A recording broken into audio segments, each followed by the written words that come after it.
Поканата за лидерска средба од премиерот Мицкоски уште формално не испратена. Лидерот на СДСМ Филипче експресно ја одби. Дуи пак ќе чекаат официјална покана, па потоа ќе градат став дали ќе присуствуваат. Неполни 24 часа откако Мицкоски во телевизиско интервју најави дека ќе иницира лидерска средба со сите парламентарни партии за консензус за реформските закони и за укинување на техничката влада.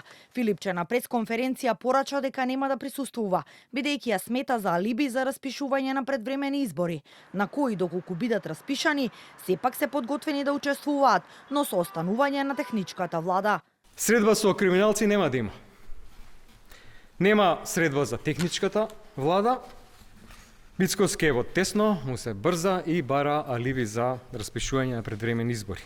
Мицкоски тендер коалицијата ВМРО знам, нека си ги распишат изборите сами, кога веќе се имаат испланирано, СДСМ нема да биде покритие за ова сценарио. Техничката влада мора да остане.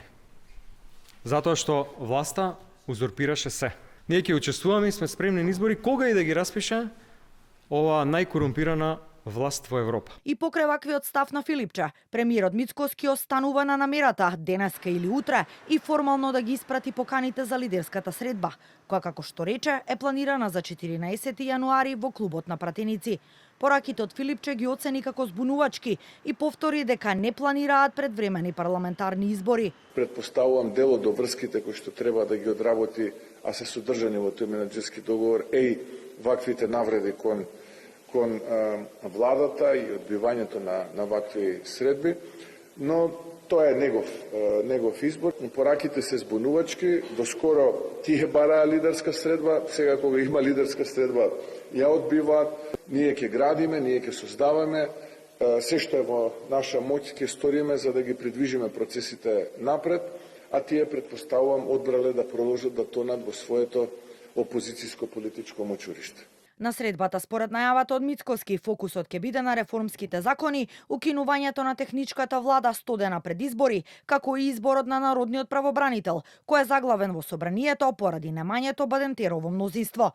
Сепак дали и во кој формат таа ќе се одржи, останува непознато. Мицкоски и Филипче досега имаа само една тет-а-тет средба по изборот на новата влада лани во април, на која беше договорена соработка со заеднички работни групи за реформската агенда и законите во делот на правосудството, енергетиката и здравството, но тие не дадоа позначајни резултати. Од Дуи тогаш реагираа дека не биле поканети на средбата, која ја оценија како обид да се дисквалификуваат албанците од општествените текови.